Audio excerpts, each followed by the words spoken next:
கிறிஸ்துவுக்குள் பிரியமான சகோதர சகோதரிகளே, ஃபர்ஸ்ட் செஞ்சுரி கிறிஸ்டியன் லைப்ரரி என்கிற இந்த யூடியூப் சேனல் மூலமாக உங்களை சந்திப்பதிலே பெருமகிழ்ச்சி அடைகிறோம். இந்த ஃபர்ஸ்ட் செஞ்சுரி கிறிஸ்டியன் லைப்ரரி என்கிற இந்த யூடியூப் சேனலை சப்ஸ்கிரைப் செய்தவர்கள் சப்ஸ்கிரைப் செய்து கொள்ளுங்கள், மற்றவர்களுக்கு ஷேர் பண்ணுங்கள். அடுத்ததாக தொடர்ந்து வரக்கூடிய நாட்களில் இன்னும் பல வீடியோக்கள் ஏற்கனவே பதிவு செய்யப்பட்டுள்ளது போல பல ஆவிக்குரிய செய்திகள், இசைக்கருவிகள், உபயோகப்படுத்தப்படாத பாடல்கள், இன்னும் பல காரியங்களை நாம் பார்க்கலாம். இந்த நாளிலே ஒரு ஜெப குறிப்புக்காக ஒரு விஷயத்தை நாம் பரிமாற வேண்டிய கட்டாயத்தில் இருக்கிறோம். டெக்சாஸ் மாநிலம், அமெரிக்கா தேசத்திலே இருக்கிறதான டெக்சாஸ் மாநிலத்திலே பயங்கரமான குளிர் அடிக்கிறதை நாம் பார்க்கிறோம். பனிக்கட்டியாக கொட்டிக்கிட்டே இருக்குது. எங்கு பார்த்தாலும் பனி, எங்கு பார்த்தாலும் வெண்மையான ஒரு பிளாங்கெட்டை போத்துனது மாதிரி மரங்கள், அடுத்தது வீடு, எல்லா இடத்துலையுமே ரோடு, எல்லா இடத்துலையுமே பனியாக இருக்கிறது. ரொம்பவும் மக்கள் சிரமத்தில் இருக்கிறதை நாம் பார்க்குறோம். அன்றாடம் நம்ம தொலைக்காட்சியில் பார்க்க முடியும், பேப்பரில் பார்க்கலாம், அல்லது யூடியூப்பில் கூட நிறைய விஷயங்கள் வந்து கொண்டு இருக்குது. எங்கு பார்த்தாலும் பனிமயமாக இருக்கிறது. ரோடெல்லாம் ஃபுல்லாகவே கவர் பண்ணியிருக்குது பனியினால். ஒரு இடத்துலேருந்து இன்னொரு இடத்துக்கு போக முடியாது. வீட்டை திறந்தாலே எங்கே பார்த்தாலும் பனியாக இருக்கும் பொழுது அந்த மக்கள் என்ன தான் பண்ண முடியும் சொல்லுங்கள்? ஓஹியோ பள்ளத்தாக்கு, அதே மாதிரி அமெரிக்காவினுடைய அந்த வடகிழக்கு பகுதிகளில் எல்லாம் அந்த பனியானது இருக்குது. 14 மாகாணங்களில் பிரச்சனை இருக்கிறதா சொல்கிறாங்க. 14 மாகாணங்களில் 14 ஸ்டேட்ஸில் இந்த மாதிரி பிரச்சனை இருக்குது அப்படிங்கிறாங்க. அமெரிக்க அதிபர் ஜோ பிடன் இந்த டெக்சாஸினுடைய இந்த நிலவரத்தை பார்த்து இது ஒரு எமர்ஜென்சி, அதாவது பேரழிவு என்று சொல்லியிருக்கிறார். எமர்ஜென்சி அறிமுகப்படுத்தியிருக்கிறாங்க. இவ்வளவு மோசமான ஒரு சூழ்நிலையில் இருக்குது. அதாவது -26 டிகிரியிலேருந்து -38 டிகிரி வரைக்கும் இருக்குது. பல இடங்களில் கரண்ட் கிடையாது, இருளில் இருக்கிறத நம்ம பார்க்குறோம். சரிதானுங்களா? அதாவது ஃபஸ்ட்டு பனி பெய்ய ஆரம்பிச்சிது, அப்புறம் பனி புயலாக மாறிச்சு. வீடு, ரோடு எல்லா இடத்துலையுமே இதாகிடுச்சு.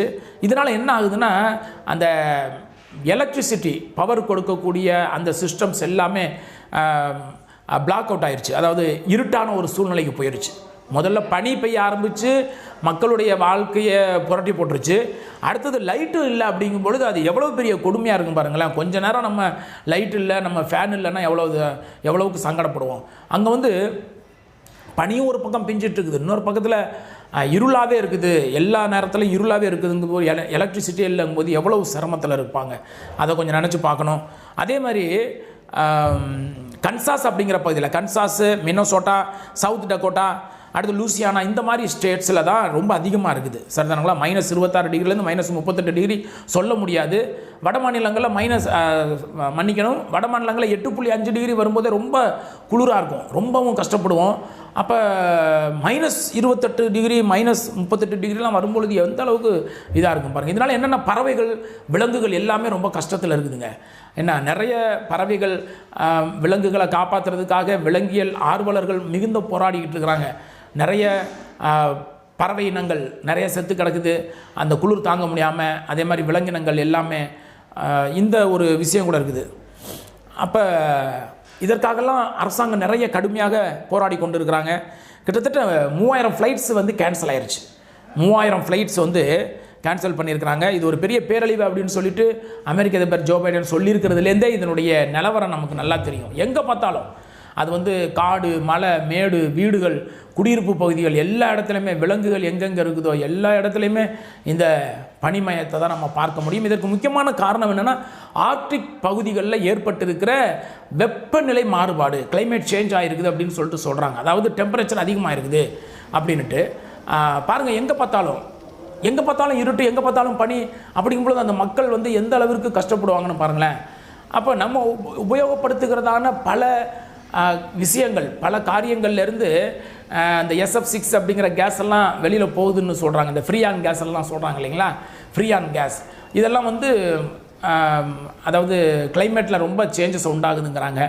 அடுத்தது நம்ம உபயோகப்படுத்துகிற வாகனங்கள், அடுத்தது தேவையில்லாத பல ஆராய்ச்சிகளுக்காக பலவிதமாக, அதாவது இருக்கிற உலகத்தை நம்ம விட்டுட்டோம். இருக்கிற நம்ம கையில் தேவன் கொடுத்துருக்கிறதான உலகத்தை நம்ம மறந்துட்டு வேறு பல ஆராய்ச்சிகளுக்காக நிறைய பணத்தை நம்ம செலவிட்டுட்டே இருக்கிறோம். செவ்வாய் கிரகத்தில் போய் குடியேறலாமா, அல்லது இன்னும் தேவையில்லாத செலவுகளுக்கெல்லாம் நம்ம ஆராய்ச்சிகளுக்கெல்லாம் பண்ணிகிட்ருக்கிறோம். பாருங்கள், தேவன் நமக்கு கொடுத்துருக்கிற ஒரு அழகான உலகம், அந்த உலகத்தை நம்மளே என்ன பண்ணுறோம், அழிச்சுக்கிட்டு இருக்கிறோம். ஒரு அமெரிக்க தேசம், ஒரு பெரிய ஒரு வல்லரசு நாடு, எதுவுமே செய்ய முடியாது. இது மாதிரிப்பட்ட இயற்கை பேரழிவு வரும்பொழுது என்ன செய்ய முடியும் சொல்லுங்கள்? ரொம்ப ஜாக்கிரதையாக இருக்க வேண்டிய ஒரு நேரம் இது. பாருங்கள், பனிப்புயல் ஒரு பக்கம், அடுத்தது வந்து எலக்ட்ரிசிட்டி பிரச்சனை, கரண்ட் இல்லை. ஆமாம், இரவு நேரத்தில் பார்த்தீங்கன்னா இப்போ பாருங்கள், இரவு நேரத்தில் ஃபுல்லாகவே இருட்டாக இருக்குது. ஆனாலும் கூட அந்த பனியானது விழுந்துக்கிட்டே இருக்குது, பனித்துகள்கள் விழுந்துக்கிட்டே இருக்குது. இப்படி கண்டினியூஸாக பனித்துகள்கள் விழுந்துக்கிட்டே இருக்குது அப்படின்னா என்ன ஆகும்? அதாவது அதனுடைய அந்த அளவு வந்து அதிகமாகிட்டே இருக்கும் ரோட்டில் அல்லது வீடு மேலே. அப்படியே அந்த பனித்துகள் கொட்டிக்கிட்டே இருக்கும் பொழுது அதனுடைய டென்சிட்டி, அடர்த்தி வந்து அதிகமாகிட்டே இருக்கும். இதை குறித்த ஒரு விழிப்புணர்வு சர்வதேச அளவில் ஏற்படுத்தப்படணும். முக்கியமாக கிறிஸ்தவ தேசங்கள் அல்லது கிறிஸ்தவர்கள் என்று சொல்லப்படுகிற ஓரளவு அறிவு விவரம் உள்ளவங்க, அவங்க எந்த மதத்தை சேர்ந்தவங்களாக இருந்தாலும், இந்த கிளைமேட் சேஞ்சுங்கிறதுக்கும் மதத்துக்கும் சம்மந்தம் இல்லை. எந்த மதத்தை சேர்ந்தவங்களாக இருந்தாலும் சரி, ஒரு தனிப்பட்ட ஒரு விழிப்புணர்வு வேணும், ஒரு சமுதாய விழிப்புணர்வு வேணும். நம்ம பயன்படுத்துகிற பொருட்கள் அது இந்த கிளைமேட்டுக்கு எந்த அளவுக்கு டிஸ்டர்பன்ஸாக இருக்குது, நம்முடைய பழக்க வழக்கங்கள், நம்முடைய ஆராய்ச்சிகள் அது எதை நோக்கி பயணம் பண்ணுது அப்படிங்கிற ஒரு விழிப்புணர்வு நமக்கு தேவைப்படுது. இது இருக்கிற இந்த உலகத்தை விட்டுட்டு நம்ம எல்லாருமே வேற ஒரு கிரகத்தில் போய் குடியேற முடியுமா சொல்லுங்கள் பார்ப்போம்? அல்லது குடியேற அளவிற்கு அங்கே இருக்குதா? கிடையாது. ஏனென்றால் தேவன் வந்து ஆதியிலே வானத்தையும் பூமியையும் படைத்தார் அப்படின்னு சொல்லி வாசிக்கிறோம். அந்த பூமியில் குடியிருப்பதற்கு தான் தேவன் என்ன பண்ணியிருக்கிறார்னா மனிதர்களை உருவாக்கி இருக்கிறார். அப்படின்னா தான் இல்லை வேறு வேறு கிரகங்கள்லையும் மனுஷங்களை உண்டாக்கியிருக்கலாம், நமக்கு அதில் பைபிளில் வந்து பதிவு செஞ்சுருக்கலாம் இல்லையா? அப்படியெல்லாம் எதுவும் கிடையாது. அப்போ தேவன் நமக்கு கொடுத்துருக்கிற இந்த உலகத்தில் நம்ம திருப்தியாக நம்மளும் வாழணும், நம்முடைய தலைமுறைகளும் நல்ல சந்தோஷமாக வாழணும். அப்படின்னா இப்படிப்பட்டதான இயற்கை பேரழிவுகளை உருவாக்கக்கூடிய இப்படிப்பட்டதான காரியங்கள்லாம் நம்ம ரொம்ப ஜாக்கிரதையாக இருக்கணும். முக்கியமாக உலகம் வெப்பமயமாதல் என்கிறதான ஒரு காரியம் ரொம்ப டிஸ்கஸ் பண்ண வேண்டிய ஒரு சூழ்நிலையில் இருக்கிறோம்.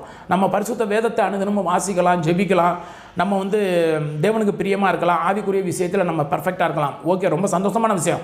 அதே நேரத்தில் இந்த உலகம் வெப்பமயமாகுதல் என்கிற பிரச்சனை நாம் உட்பட எதிர்கால சந்ததியையும் அதேபோல் இப்போது வாழ்ந்து கொண்டிருக்கிற மக்களையும் பாதிக்கக்கூடிய ஒரு விஷயம். சரிங்களா? அப்போ இந்த உலகம் வெப்பமயமாவதை தடுப்பதற்காக நான் என்ன பண்ணுறேன் அதையும் நம்ம பார்க்கணும். அப்போ நம்முடைய நண்பர்கள், பக்கத்து வீட்டுக்காரங்க, நமக்கு தெரிஞ்சவர்கள், இந்த அளவில் நம்ம ஒரு மூமெண்ட்டை நம்ம ஆரம்பிக்கணும். ஒரு விழிப்புணர்வை நம்ம கொடுக்க வேண்டிய கட்டாயத்தில் இருக்கிறோம். உலகம் வெப்பமயமாகி கொண்டிருக்கிறது, இதற்காக நம்ம என்ன செய்யலாம், எதை குறைக்கலாம், எதை ஆராய்ச்சி செய்யலாம், இதனுடைய முடிவுகள் என்ன, இதனால் ஏற்படக்கூடியதான சாதக பாதகங்கள் என்ன, எல்லாத்தையும் நம்ம வந்து டிஸ்கஸ் பண்ண தான் வேண்டும். நமக்கு கிடைத்திருக்கிற ஊடகங்கள், நமக்கு கிடைத்திருக்கிற வசதி வாய்ப்புகளை வைத்து நாம் சில டிஸ்கஷனை ஆரம்பிக்கணும். கிறிஸ்தவ சகோதரர்கள் இந்த விஷயத்தில் ரொம்ப மும்முரமாக இறங்கணும், ரொம்பவும் ஆர்வத்தோட, ரொம்பவும் ஜாக்கிரதையாக, அதே நேரத்தில் ரொம்ப வேகமாக செயல்பட வேண்டிய ஒரு கட்டாயத்தில் இருக்கிறோம். சரிதானுங்களா? அப்போ நம்ம வாழ்ந்து கொண்டிருக்கிற இந்த காலகட்டத்தில் இப்படிப்பட்டதான பேரழிவுகள் நமக்கு முன்பாக நடக்குது. அப்போ வரக்கூடிய தலைமுறையினர், நம்முடைய பிள்ளைகளுடைய பிள்ளைகள் எவ்வளோ பெரிய ஒரு பேரழிவை சந்திப்பார்கள் அப்படிங்கிறத நம்ம கண்டிப்பாக யோசித்து பார்க்கணுங்க.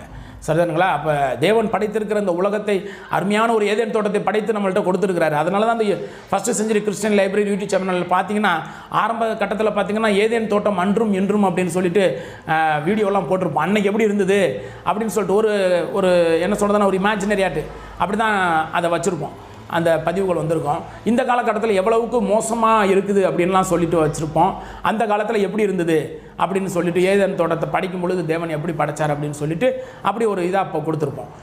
அந்த வீடியோவில் நீங்கள் பாருங்கள், நல்லாயிருக்கும். அப்போ பாருங்கள், இந்த இரவு நேரத்தில் கூட பனித்துகள் விழுந்துக்கிட்டே இருக்குது. ஆனால் கீழே எல்லா இடத்துலையுமே இருட்டாக இருக்குது, மேலேருந்து பனித்துகள்கள் விழுந்துக்கிட்டே இருக்குது.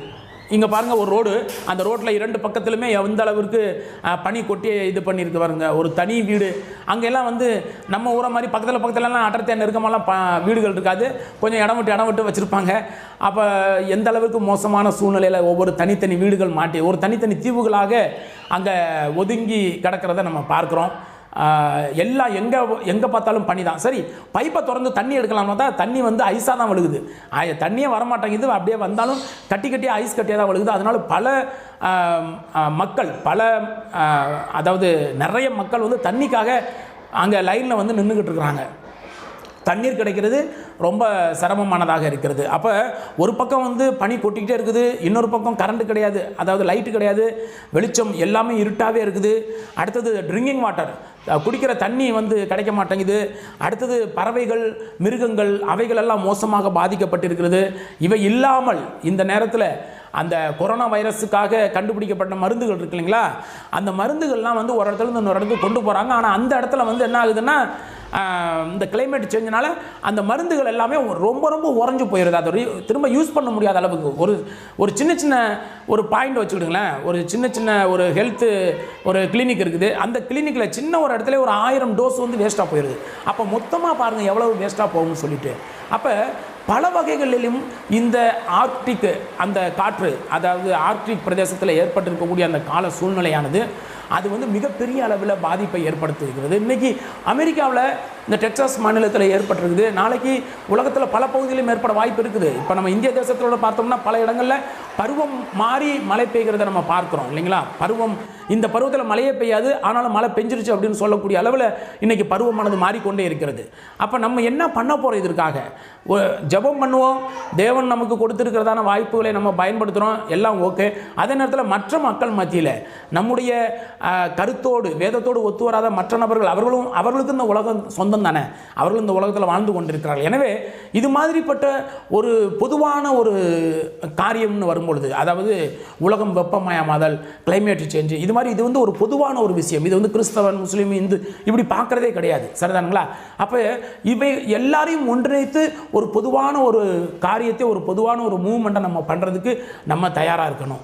அதே நேரத்தில் நாமும் ரொம்ப ஜாக்கிரதையாக இருக்கணும். அரசாங்கங்களும் தேவையில்லாத காரியத்துக்கு, அது நிறைவேறவே முடியாத பலவிதமான காரியங்களுக்கு பணத்தை செலவழிப்பதை விட கண்டிப்பாக இப்படிப்பட்டதான காரியங்களுக்கு, உபயோகமான காரியங்களுக்கு, இந்த உலகத்தை மீட்டமைக்கிறதான காரியத்தில் முக்கியமாக இந்த உலகம் வெப்பமயமாதல் என்கிற பிரச்சனையிலிருந்து நம்ம தப்பிச்சு கொள்வதற்கான வாய்ப்புகளை அதற்காக அரசாங்கங்கள் நிறைய பொருளாதாரத்தை செலவிடணும், நிறைய ஆராய்ச்சிகளுக்காக செலவிடணும் என்பது எங்களுடைய கோரிக்கையாக இருக்கிறது. இந்த first century Christian library YouTube சேனலை சப்ஸ்கிரைப் செய்யாதவங்களை சப்ஸ்கிரைப் பண்ணிக்கிடுங்க, மற்றவங்க ஷேர் பண்ணுங்கள். அடுத்தது உங்களுடைய கருத்துக்களை பதிவிடுங்கள். டெக்சாஸ் மாநிலத்துக்காக விசேஷமாக ஜெபம் பண்ணிக்கிடுங்க. உங்களுடைய குடும்ப ஜெபத்தில் சபையாக கூடும் பொழுது, அடுத்தது மற்றவர்களுக்கு ஜெப குறிப்புகள் அனுப்பும் பொழுது இந்த டெக்சாஸ் மாநிலத்துக்காக ஜெபம் பண்ணிக்கிடுங்க. நிலைமை ரொம்ப மோசமாக இருக்குது. இன்னும் போகக்கூடிய நாட்களில் இது வந்து அதிகமாக இருக்க வாய்ப்பு இருக்குது. அல்லது பருவம் மாறி அதற்கப்புறம் தண்ணியெல்லாம் உருகி அது வந்து நார்மலான நிலைமைக்கு வரதுக்கும் வாய்ப்பு இருக்குது. எப்படியோ இது ஒரு பெரிய பேரழிவு என்று சொல்லி அறிவித்திருக்கிறார் அமெரிக்க அதிபர் ஜோ பைடன். எனவே இந்த மோசமான நிலைமையிலிருந்து அங்கே இருக்கக்கூடியதான மக்கள் மீண்டு வரணும். அதே மாதிரி வரக்கூடிய நாட்கள் இப்படிப்பட்டதான பிரச்சனைகள் ஒட்டுமொத்த உலகத்துக்கும் வராமல் இருக்கும்படியாக நாம் எல்லாம் உள்ள இறைவனை, நம்முடைய தேவனை கிறிஸ்துவின் நாமத்தினால நாம் வேண்டிக் கொள்வோம், ஜபித்துக் கொள்வோம். உலகத் தலைவர்கள் எல்லாரும் ஒன்றிணைந்து ஒரு பொதுவானதொரு திட்டத்தை உருவாக்க வேண்டும். அந்த திட்டத்துக்கு எல்லாரும் உடன்படணும். வல்லரசு நாடுகள்னு கிடையாது, ஏழை நாடுகள்னு கிடையாது, சின்ன நாடுன்னு கிடையாது, எல்லா நாடுகளுமே உட்படணும். எல்லா நாடுகளும் உட்பட்டு அந்த திட்டங்களுக்கு தங்களை கட்டுப்படுத்தி கொண்டு வாழணும். இப்படி வரக்கூடிய நாட்களில் இப்படிப்பட்டதான பிரச்சனை இந்த உலகத்தை காப்பாற்றணும் அப்படின்னு சொல்லிட்டு நம்ம ஜெபம் பண்ணிக்குவோம். அதற்குண்டான காரியத்தில் இறங்குவோம். உங்களுடைய பொறுமையான கவனத்துக்கு மிக்க நன்றி.